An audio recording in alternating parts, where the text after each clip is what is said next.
This is Courtney Morse, Natural Wellness Physiotherapy. This is the last in our series of the barbell deadlift. Today we're going to talk about actual bar path and moving the weight today, okay? So we're going to start with our good setup. We're going to start with our abdominal pressure, squeezing our lats like we talked about in the previous two videos. If you need to check those out, go check those out. Today we're going to talk about, we're going to just, again, use our standard grip on here.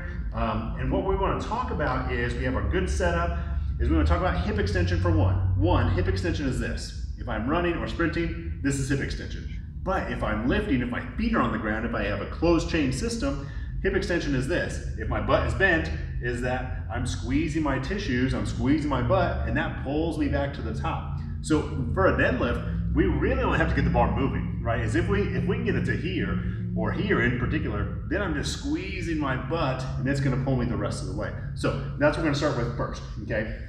The vast majority of people, when they get injured with a deadlift, it's not the pull, it's almost always the going back down towards the floor. So we'll talk about that momentarily. So I'm in my setup here, okay? I'm in my good position.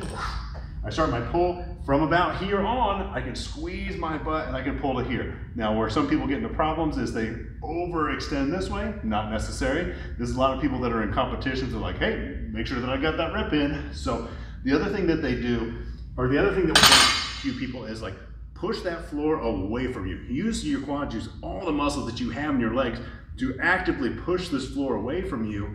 That's gonna help moving that weight a little bit easier. Now, when it is at the top, we don't want to just lose all of this abdominal pressure that we've built up through here, right? So we don't just immediately release. We have to keep that pressure a little bit. And then what we wanna do is that we want to think about, like, you have your hands full of groceries, you're like, I'll be damned if I'm gonna take 2 trips to carrying all these groceries, right? But your door's still open and you're gonna close the door with your butt, right? Boom, right? Carrying all these groceries, close the door with your butt. Same thing occurs when we're holding this weight up through here. Boom, okay? We got our weight here. Now, for us to descend is we wanna close the door with our butt.